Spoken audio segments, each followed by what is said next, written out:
March 25th, 2024. A 90-year-old woman lying on a cold floor, begging for help. Her son standing over her, insisting nothing was wrong. But when police arrived at that Minnesota home, they discovered something that would shake an entire community to its core. This isn't just a story about neglect.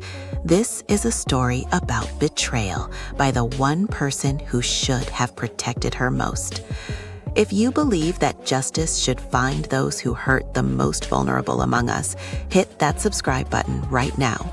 Smash that like button, because today's story proves that even when evil thinks it's hidden, the truth has a way of coming to light. Drop a comment below with your thoughts as we go through this. Let's get into it. Main narrative 040 to 1230. Janice Strait was 90 years old. Born in Minnesota decades ago, she'd lived a full life, raised children, and like so many elderly Americans, she depended on her family in her final years. She never could have imagined that the son she brought into this world would become the architect of her suffering. Steven Alex Strait was 64 years old. He claimed to be his mother's full-time caregiver. To the outside world, he presented himself as a devoted son, making the long journey from Arizona to Minnesota to bring his mother back to her birthplace. He told people he wanted to get her into hospice care, to let her spend her final days with dignity in the state where she was born. But the reality was a horror show. Picture this. Highway 10 in Ramsey, Minnesota, a quiet residential area where neighbors know each other, where people wave as they drive past. On that March day, someone inside Steven's home called 911. The report was simple: a 90-year-old woman experiencing chest pain. Emergency responders expected a standard medical call, maybe a heart condition, maybe complications from old age. What they found instead would haunt them forever. When officers stepped through that door, the smell hit them first. That unmistakable odor of decay, of human waste, of flesh that hasn't been cleaned in far too long. Their eyes adjusted to the dim interior, and there she was, Janice Strait, lying on the floor. Her body was ice cold to the touch, despite the room temperature. She was barely responsive, her eyes glazed, her breathing shallow and labored. But it was her physical condition that made even seasoned first responders recoil in shock.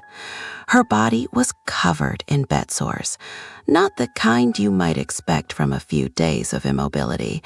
These were severe, advanced pressure ulcers that had eaten through layers of skin, through muscle, all the way down to exposed bone.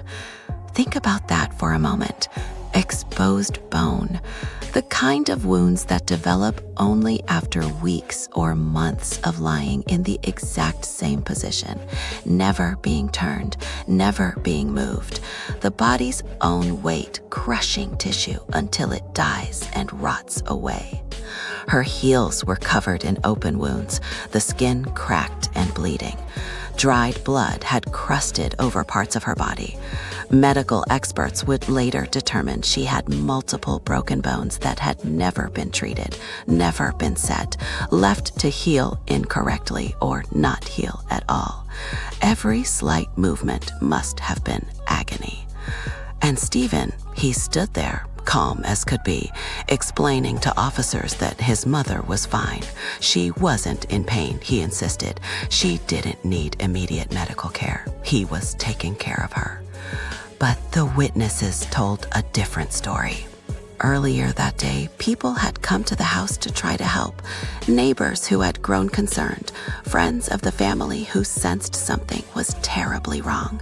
What they saw shattered them. Janice had been left soiled in her own waste. She hadn't been fed properly. She was severely dehydrated, her lips cracked, her skin papery and dry. When they tried to move her, tried to clean her, Steven refused to let them reposition her properly. And Janice, she cried out. Over and over, she begged for help. She screamed in pain. She pleaded with them not to move her because every tiny shift of her broken, infected body sent waves of unbearable agony through her nervous system. Imagine being that helpless. Imagine being trapped in a body that's failing, in pain so intense you can't even bear to be touched. And the person responsible for your care is your own son, the child you raised, the baby you once held in your arms. Steven claimed he loved his mother. He told investigators he believed he was acting in her best interest. But love doesn't let someone lie in their own filth. Love doesn't ignore screams of pain. Love doesn't watch bone emerge through rotting flesh and call it care.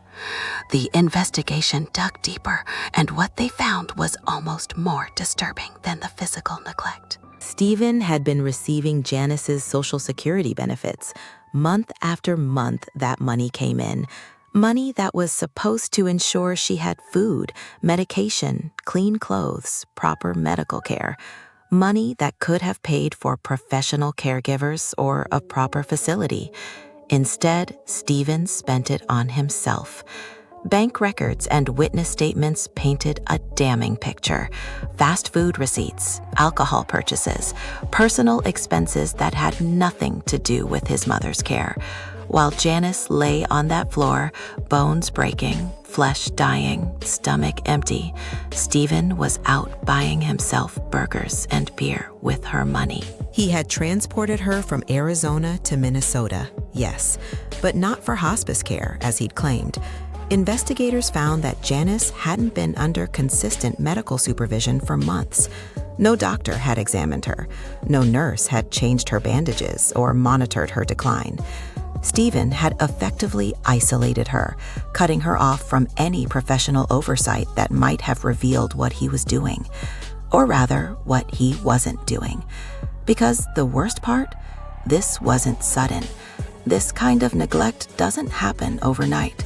Those bed sores, they take weeks to develop, growing progressively worse each day without intervention. The dehydration, the malnourishment, the untreated fractures, each represented not a single moment of failure, but a sustained, ongoing decision to do nothing. Every day, Steven woke up and chose not to feed his mother properly.